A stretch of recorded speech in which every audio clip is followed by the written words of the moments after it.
തൃശൂർ എടുക്കാനുള്ള തയ്യാറെടുപ്പിലാണ് സുരേഷ് ഗോപി. അരയും തലയും മുറുക്കി ജയം ഉറപ്പിക്കാൻ ടി.എൻ. പ്രതാപൻ, ഇടതുപക്ഷത്ത് വി.എസ്. സുനിൽകുമാറാണ്. അതുകൊണ്ട് തന്നെ പ്രവചനാതീത പോരാട്ടം. മകളുടെ കല്യാണ തിരക്കുകൾ കഴിഞ്ഞാൽ തൃശൂരിൽ സുരേഷ് ഗോപിയും നിറയും. പ്രധാനമന്ത്രി മോദി ഉയർത്തിയ തരംഗം സുരേഷ് ഗോപിക്ക് ആവേശമാണ്.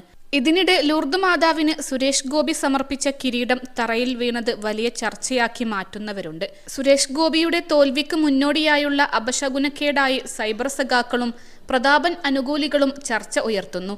ഇതിനിടെ രസകരമായ കുറിപ്പുമായി എത്തുകയാണ് സുരേഷ് ഗോപിയെ സൂപ്പർ താരമാക്കിയ സംവിധായകൻ.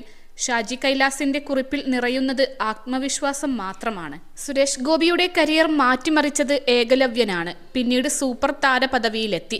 തലസ്ഥാനത്തിലാണ് ഷാജി കൈലാസ് സുരേഷ് ഗോപി കൂട്ടുകെട്ടിലെ വമ്പൻ വിജയ ചിത്രങ്ങളുടെ പട്ടിക തുടങ്ങുന്നത്. ഏകലവ്യൻ എല്ലാം മാറ്റിമറിച്ചു. മാഫിയയും കമ്മീഷണറും സുരേഷ് ഗോപിയെ ക്ഷുഭിത വ്യക്തിത്വത്തിന്റെ വിജയമന്ത്രമാക്കി. ഭാവിയിലും അത് തുടരുമെന്നാണ് ഷാജി കൈലാസ് തന്റെ കഴിഞ്ഞ ദിവസത്തെ കുറിപ്പിൽ നൽകുന്ന പ്രതീക്ഷ. +2 ഡിഗ്രി കഴിഞ്ഞവർക്ക് വേൾഡ്സ് ഫസ്റ്റ് AR/VR ക്ലാസ് റൂമിലൂടെ സ്മാർട്ട് ഫോൺ എഞ്ചിനീയർ ആവാം. കൂടുതൽ അറിയാൻ വിളിക്കൂ ബ്രിഡ്കോ ആൻഡ് ബ്രിഡ്കോ. വീണുപോയ ക്യാമറയും മഹാവിജയത്തിന്റെ ഫലപ്രാപ്തിയുമെന്നാണ് കുറിപ്പിന്റെ തലക്കെട്ട്. തൃശൂരിലെ തിരഞ്ഞെടുപ്പ് ചർച്ചകൾക്കിടെയാണ് ഈ കുറിപ്പ് എത്തുന്നതെന്നാണ് ശ്രദ്ധേയം. നേരത്തെ സുരേഷ് ഗോപിക്ക് അഹങ്കാരമെന്ന തരത്തിൽ ഷാജി കൈലാസ് പറഞ്ഞതായുള്ള വ്യാജ ചിത്രം സൈബർ സഖാക്കൾ പ്രചരിപ്പിച്ചിരുന്നു. അന്ന് തന്നെ ആ കുറിപ്പും പ്രചാരണവുമായി തനിക്ക് ബന്ധമില്ലെന്ന് പറഞ്ഞ സിനിമക്കാരനാണ് ഷാജി കൈലാസ്. അതോടെ തൃശൂരിൽ സുരേഷ് ഗോപിയെ താറടിക്കാനുള്ള ആ നീക്കം പൊളിഞ്ഞു. പ്രചരണത്തിലേക്ക് സുരേഷ് ഗോപി ഇറങ്ങുമ്പോൾ ഷാജി കൈലാസ് പുതിയ കുറിപ്പിലൂടെ നിലപാട് പറയാതെ പറയുക കൂടിയാണ്. ഒരു കലാകാരന്റെയും രാഷ്ട്രീയക്കാരന്റെയും തിരക്കുകളിൽ നിന്ന് അച്ഛന്റെ സ്നേഹവാത്സല്യങ്ങൾ നിറഞ്ഞ ഉത്തരവാദിത്വങ്ങളിലേക്കുള്ള സുരേഷ് ഗോപിയുടെ ഈ ഹൃദയ സഞ്ചാരം ഒരു പഴയ ഓർമ്മയിലേക്ക് എന്നെ കൂട്ടിക്കൊണ്ടുപോയി എന്ന ഷാജി കൈലാസിന്റെ വാക്കുകളിലുണ്ട് ആ സൗഹൃദത്തിന്റെ ആഴം. ഐശ്വര്യക്കേടിന്റെയും ദുർനിമിത്തത്തിന്റെയും വ്യാഖ്യാനങ്ങൾ കൊണ്ട് വേണമെങ്കിൽ വഷളാകുമായിരുന്ന ആ സംഭവം അങ്ങനെ ശാന്തമായി അവസാനിച്ചു. ഏകലവ്യൻ പൂർത്തിയായി. സുരേഷ് ഗോപി സൂപ്പർ താരമായി. 3 തവണയാണ് ഏകലവ്യന്റെ വിജയാഘോഷം നടത്തിയത്. 100ഉം 150ഉം 250ഉം ദിനങ്ങൾ പൂർത്തിയായപ്പോൾ സുരേഷ് ഗോപിയോട് ആദ്യ ദിവസത്തെ ക്യാമറ വീഴ്ച ഞാൻ ഓർമ്മിപ്പിച്ചു. സുരേഷ് ഗോപി ഹൃദ്യമായി ചിരിച്ചു. ഗുരുവായൂരപ്പനും ലൂർദ് മാതാവും പരമകാരുണ്യവാനുമായ പടച്ചവനുമടക്കം എല്ലാ ഈശ്വര സങ്കല്പങ്ങളും സുരേഷ് ഗോപിയെ അനുഗ്രഹിക്കട്ടെ. ഭാഗ്യക്ക് നല്ലൊരു വിവാഹ ജീവിതം ഉണ്ടാകട്ടെ. എല്ലാ മലയാളികൾക്കും നന്മയുണ്ടാവട്ടെ. ഇതാണ് ഷാജി കൈലാസിന്റെ ആശംസാ മന്ത്രം. ഷാജി കൈലാസിന്റെ കുറിപ്പിന്റെ പൂർണ്ണരൂപം ഇങ്ങനെ: വീണുപോയ ക്യാമറയും മഹാവിജയത്തിന്റെ ഫലപ്രാപ്തിയും.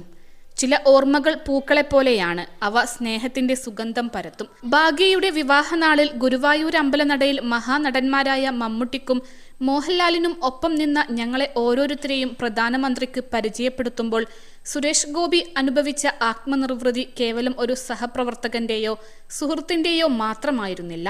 മറിച്ച് ഉത്തമനായ ഒരു കലാകാരനിൽ കാലം ചേർത്തുവെക്കുന്ന മൂല്യബോധങ്ങളുടെ പ്രകടനം കൂടിയായിരുന്നു. ഒരു കലാകാരന്റെയും രാഷ്ട്രീയക്കാരന്റെയും തിരക്കുകളിൽ നിന്ന് അച്ഛന്റെ സ്നേഹവാത്സല്യങ്ങൾ നിറഞ്ഞ ഉത്തരവാദിത്വങ്ങളിലേക്കുള്ള സുരേഷ് ഗോപിയുടെ ഈ ഹൃദയ സഞ്ചാരം ഒരു പഴയ ഓർമ്മയിലേക്ക് എന്നെ കൂട്ടിക്കൊണ്ടുപോയി. ഏകലവ്യൻ എന്ന സിനിമയുടെ ഷൂട്ടിംഗ് നടക്കുന്നു. സുരേഷ് ഗോപി ആ സിനിമയിൽ ആദ്യമായി അഭിനയിക്കുവാൻ എത്തുകയാണ്. തിരശ്ശീലകളെ തീപിടിപ്പിച്ച ക്ഷുഭിത യൗവന പകർന്നാട്ടത്തിനായി സുരേഷ് ഗോപി ചായം പൂശുന്നു. എല്ലാം കഴിഞ്ഞ് ആദ്യ ഷോട്ടിനായി വരുമ്പോഴാണ് അത് സംഭവിച്ചത്. ക്യാമറ നിലത്ത് വീണു. ലെൻസ് പൊട്ടിച്ചിതറി. സെറ്റ് മൂകമായി. സുരേഷിന്റെ കണ്ണുകളിൽ നിരാശയുടെയും ദുഃഖത്തിന്റെയും അലയൊലി. ഞാൻ സുരേഷിനെ ആശ്വസിപ്പിച്ചു. സ്റ്റിൽ ഫോട്ടോഗ്രാഫറായ സുനിൽ ഗുരുവായൂരിനെ കൊണ്ട് 3-4 സ്റ്റില്ലുകൾ എടുപ്പിച്ചു. എന്നിട്ടാണ് സുരേഷ് ഗോപി മേക്കപ്പ് അഴിച്ചത്. ഐശ്വര്യക്കേടിന്റെയും ദുർനിമിത്തത്തിന്റെയും വ്യാഖ്യാനങ്ങൾ കൊണ്ട് വേണമെങ്കിൽ വഷളാകുമായിരുന്ന ആ സംഭവം അങ്ങനെ ശാന്തമായി അവസാനിച്ചു. ഏകലവ്യൻ പൂർത്തിയായി. സുരേഷ് ഗോപി സൂപ്പർ താരമായി. 3 തവണയാണ് ഏകലവ്യന്റെ വിജയാഘോഷം നടത്തിയത്. 100ഉം 150ഉം 250ഉം ദിനങ്ങൾ പൂർത്തിയായപ്പോൾ സുരേഷ് ഗോപിയോട് ആദ്യ ദിവസത്തെ ക്യാമറ വീഴ്ച ഞാൻ ഓർമ്മിപ്പിച്ചു. സുരേഷ് ഗോപി ഹൃദ്യമായി ചിരിച്ചു. ഗുരുവായൂരപ്പനും ലൂർദ് മാതാവും പരമകാരുണ്യവാനായ പടച്ചവനുമടക്കം എല്ലാ ഈശ്വര സങ്കല്പങ്ങളും സുരേഷ് ഗോപിയെ അനുഗ്രഹിക്കട്ടെ. ഭാഗ്യക്ക് നല്ലൊരു വിവാഹ ജീവിതം ഉണ്ടാകട്ടെ. എല്ലാ മലയാളികൾക്കും നന്മയുണ്ടാവട്ടെ. ഷാജി കൈലാസ്. 21 ലക്ഷത്തോളം സന്തുഷ്ടരായ ഉപഭോക്താക്കളും 2 ലക്ഷത്തോളം തിമിര ശസ്ത്രക്രിയകളും പൂർത്തിയാക്കിയ മലബാറിലെ ഏക കണ്ണാശുപത്രി അൽ സലാമ ഹൈ ഹോസ്പിറ്റൽ റോഡ് പെരിന്തൽമണ്ണ.